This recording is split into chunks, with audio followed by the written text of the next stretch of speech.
It didn't glitch. It didn't warn anyone. I'm worried about the test today. It simply stopped. Not for an hour, not for a day, for 30 days. Phones still turned on. Wi-Fi symbols were still there, routers still blinked, but nothing moved. Messages didn't send, payments didn't process, systems didn't respond. This isn't a story about riots or collapse. This is the story of what quietly fails when the invisible system holding everything together disappears. Mine still says nothing. The first hour wasn't dramatic. It was I don't know, I can't even inconvenient. refresh the feed. People refreshed their screens, restarted their phones, turned airplane mode on, and off again. Someone said, "It's probably maintenance." Another said, No, "Give I'm it trying 10 the phone minutes." now. This is ridiculous. Because that's how outages work. Or at least, how we think they do. Offices waited. Meetings were delayed. IT departments sent the same message. We're looking into it. But no one could say what it was. Because nothing appeared broken. Stores stayed open. People still walked in, picked up items, walked to the counter, Try refreshing the page. and then stood there. 10 times now. Because the payment screen never changed. Not frozen, just waiting. At first, it felt temporary, almost polite, like the world had paused itself for a moment to catch its breath. No alarms, no emergency broadcasts, no explanations. That absence was the problem, because without confirmation, the human brain does something predictable. It assumes normalcy. It waits. And during that first hour, almost everyone made the same mistake. They treated the internet like a service, something optional, something that could be restored by waiting long enough. But the internet isn't a service. It's a coordination layer. It's how timing aligns, how supply meets demand, how decisions synchronize across millions of people who never speak to each other. And in that first hour, as everyone waited for someone else to fix it, coordination quietly vanished. Not with chaos, but with silence. And silence in a connected world is never neutral. Should we get the turkey or the roast beef for lunch today? The roast beef looks really By the good. end Let's of the get that. first day, something became clear. The problem wasn't that the internet was gone.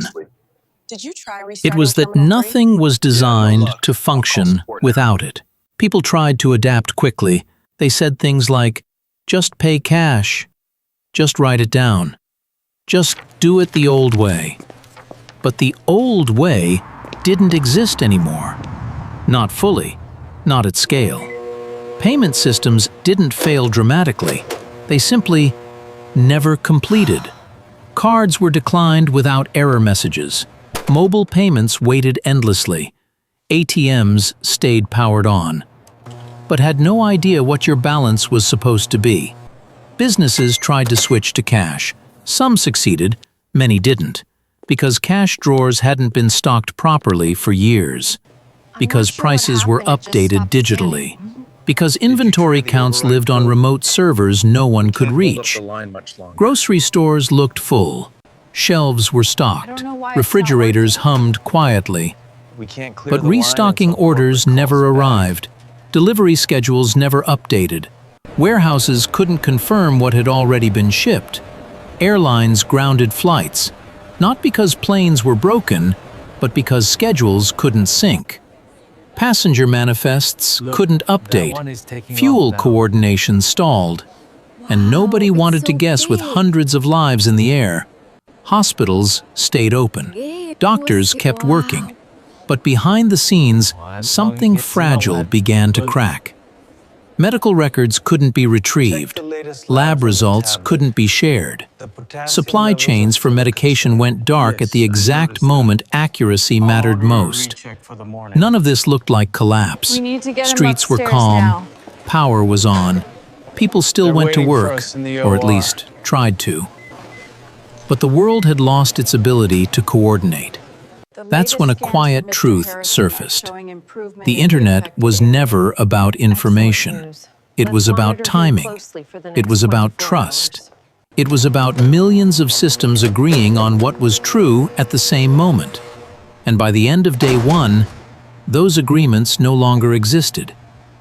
Every organization began operating on assumptions, on estimates, on outdated data. Civilization didn't stop. It drifted. And when systems drift, they don't fail all at once.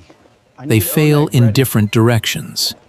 Day one didn't feel like disaster. It felt like confusion. And confusion at global scale is more dangerous than panic. We have a confirmed 1031 at the docks. I repeat, confirmed. Send all available units now. By day three, the problem was no longer confusion. It was desynchronization. Individual people could still function, but institutions, the systems designed to coordinate millions, were beginning to drift apart from one another. Not loudly, but dangerously. Governments issued statements, carefully worded, reassuring. They urged patience, promised restoration, asked citizens to remain calm. But behind those statements, no agency could confirm what any other agency was actually doing. Emergency response units still existed, but dispatch systems couldn't update locations. Jurisdictions overlapped, requests duplicated. Two teams would arrive at the same incident, while another call went unanswered just a few miles away. Hospitals began operating in isolation, not because doctors forgot how to heal, but because coordination disappeared. A hospital could no longer see which facilities had spare capacity. Ambulances drove farther than necessary. Patients waited longer than they should have. Airlines didn't collapse. They fragmented. Each airport made decisions based on partial information. Weather data arrived late. Crew availability became guesswork. Entire routes were suspended not due to danger, but because no one could guarantee alignment. Financial institutions felt stable from the outside. Buildings stood. Vaults were locked. Numbers were still printed on paper. But interbank trust, the invisible agreement that money will move when requested, began to erode. Transactions were delayed, then manually reviewed, then postponed indefinitely. Not because anyone intended harm, but because no one could verify what was true in real time. And that uncertainty spread. Not as fear, but as hesitation. When institutions hesitate, decisions slow. When decisions slow, responsibility diffuses. And when responsibility diffuses, no one feels accountable. By day three, authority hadn't vanished. It had become out of phase with reality. Orders were still given. Policies still existed. But they arrived too late, applied inconsistently, and contradicted one another across regions. What was permitted in one city was forbidden in the next. For ordinary people, this didn't feel like collapse. It felt like confusion layered on confusion, a growing sense that no one was fully in control, even though everyone claimed they were. And this is the moment most people misunderstand. Civilizations don't fall when institutions fail. They fall when institutions stop agreeing with each other. By day three, that agreement was gone. Not replaced by chaos, but by fragmentation. Parallel decisions, conflicting realities, and a growing gap between what was said and what was actually happening. And once systems fall out of sync, restoring order becomes far harder than preventing disorder ever was. Day three wasn't the breaking point. It was the moment the world stopped moving together.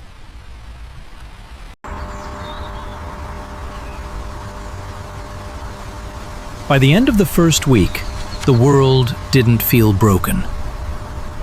It felt smaller, not because cities vanished, not because borders closed, but because distance returned as a meaningful barrier. Without the internet, information no longer traveled instantly. News moved at the speed of phones, radios, word of mouth. And what you knew depended entirely on where you were. Cities became islands, towns turned inward, neighborhoods relied on physical notice boards, handwritten schedules, printed maps. The world outside your immediate area slowly faded into abstraction. People stopped asking what was happening globally. They asked what was happening within walking distance. Look here, the street Work fair is reorganized next itself Saturday. around proximity. Jobs that required coordination across regions stalled or vanished. How's your mother doing, Work that John? could be done locally, repair, transport, food distribution, quietly became essential. Knowledge fragmented. What one city believed about the situation was often different from what the next city believed. Not because anyone was lying, but because no shared stream of information existed to correct inconsistencies. In some places, rumors filled the gap. Look at that In others, board. silence The did. colors on it are And both amazing. were equally powerful. Families adjusted quickly. They planned days without updates. They conserved resources without knowing how long the situation would last. The future stopped feeling distant. It became short, practical, measured in days, not months. Travel changed meaning. Journeys that once felt trivial now required commitment. Because once you left your region, you couldn't be sure what conditions would be like when, or if, you arrived. This wasn't isolation. It was local reality, a return to a world where trust, knowledge, and survival were shaped by who you could physically reach. By the end of week 1, humanity hadn't fractured into chaos. It had fractured into many small worlds, each one functional, each one adaptive, each one quietly unaware of how different the others were becoming. And once the world shrinks, power begins to change hands. Not through force, but through access. That shift would define what came next. We need to move these 40 units from pallet 3 immediately. By the second Okay, week, I'll have 'em something saved in subtle aisle 7 became right away. impossible to ignore. Power was Make sure moving, you note the not through discrepancy force, on row not 7. through violence, see it. but Here's through the updated sheet access. for your review. In a world without the internet, influence no longer belonged to those with the loudest voice, but to those who controlled matches the physical manifest. resources, We can move it physical movement, and physical information. Local authorities gained Process weight, over 20 not pallets because an hour laws in this stock changed, alone. but because proximity mattered.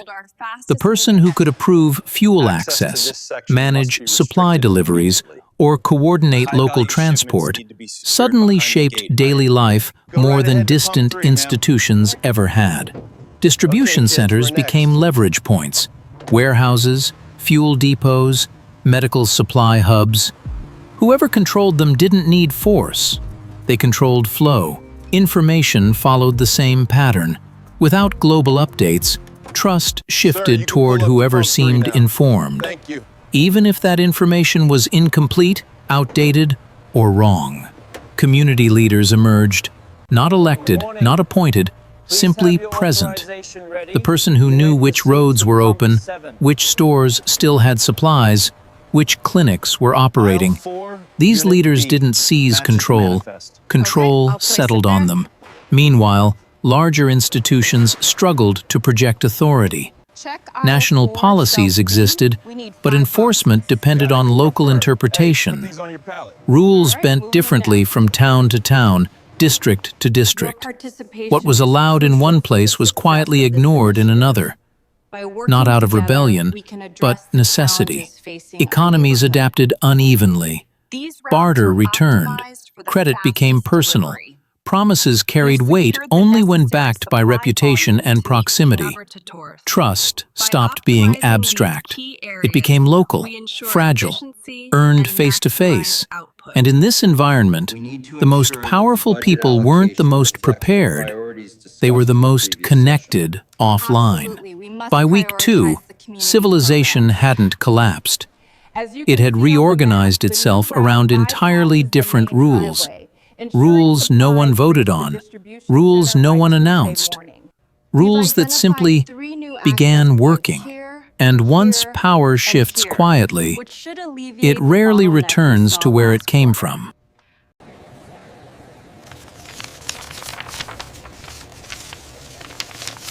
By the third week, something changed. People stopped asking when the internet would come back, not because hope was gone, but because waiting had become inefficient.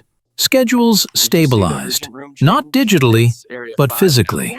I saw that. Bulletin boards Is this the replaced final duties list for the dashboards. week? Handwritten notices replaced Urgent right alerts. here. We have Word to of move to mouth Area replaced 5. feeds. By tonight, Work reorganized itself again. Jobs dependent on constant updates quietly disappeared. Work that relied on physical presence, maintenance, logistics, healthcare, food, became the backbone of daily life. People adapted their expectations. Delivery times stretched. Availability became uncertain. And patience, And the sign-up once sheet says optional, potluck became a right skill. here. Entertainment changed meaning. Streaming vanished. Infinite choice vanished with it. That's hilarious. Books were reread. I can't believe Games you did were that right before replayed. the meeting. Conversations lasted longer than they used to. Social life slowed down. Without constant comparison, without endless updates, people became less aware of what they were missing. Information gained weight because it was scarce. When news arrived, it was discussed carefully, not scrolled past. Children adjusted fastest. They learned routines without notifications. They adapted to boundaries that adults still felt were temporary. And that's when a realization surfaced. The longer the internet stayed gone, the less essential it felt. Not because it wasn't useful, but because humans are remarkably good at rebuilding meaning around whatever remains. By week 3, the world hadn't healed, but it had stabilized. And stabilization is dangerous, because once a system stabilizes without something, restoring that thing becomes disruptive. By the third week, a question quietly replaced hope. If the internet came back tomorrow, what would it break?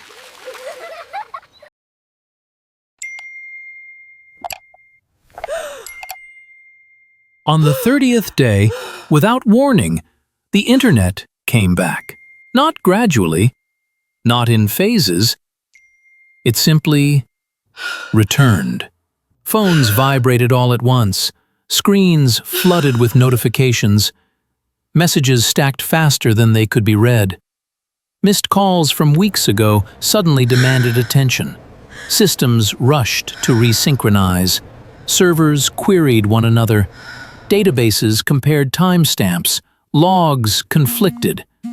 And no one could agree on what the last correct moment had been. Financial transactions replayed. Some duplicated, some vanished. Automated safeguards froze accounts, not because of fraud, but because history no longer aligned. Institutions struggled to reassert control. Policies updated overnight. Announcements flooded feeds. But authority felt delayed, out of step with the world people had already adapted to. People checked the news obsessively, then stopped, because much of it no longer matched their lived reality. The internet returned with answers, but it also returned with noise, arguments, opinions, competing narratives. The clarity of scarcity was replaced by overload. Systems that had stabilized offline now faced disruption. Local workflows broke under global updates. Agreements made face-to-face conflicted with automated rules restored from the past. And for the first time since day one, things actually felt unstable. Because restoration doesn't rewind adaptation, it collides with it. The world didn't snap back to how it was before. It hesitated, caught between two operating systems. One digital, one human. And in that hesitation, people realized something unsettling. The internet hadn't just gone dark for 30 days. It had revealed how much of modern life only works as long as everyone agrees on the same version of now.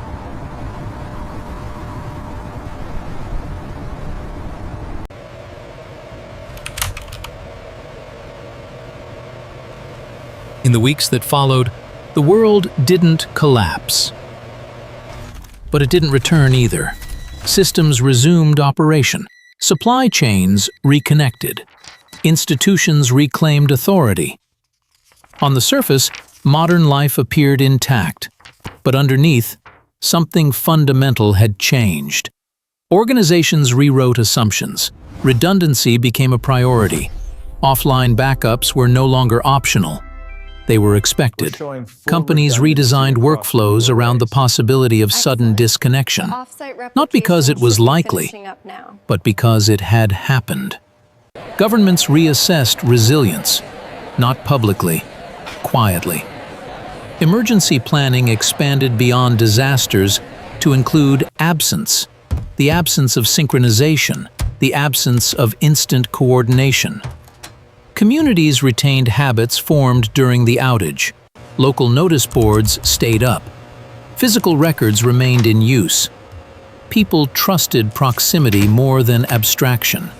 Some didn't rush back to constant connectivity, not out of rejection, but awareness. Because once you experience a world without instant updates, you can no longer believe that speed is the same thing as stability. The internet returned as infrastructure, not as magic. It was seen differently, as a powerful tool, Maybe I will. as a fragile one, Sounds like fun. and as something that could vanish again without warning. The most lasting change wasn't technological. It was psychological. People no longer assumed continuity. They understood that modern life depends on coordination, and coordination is never guaranteed. The internet didn't fail because it was attacked. It failed because it was invisible. And once something invisible disappears, it can never be unseen. The world moved forward, not wiser, but more cautious. Because now, everyone understood the same truth. Modern civilization doesn't collapse when systems break. It collapses when systems stop agreeing at the same time. And once that agreement is broken, the world never fully goes back.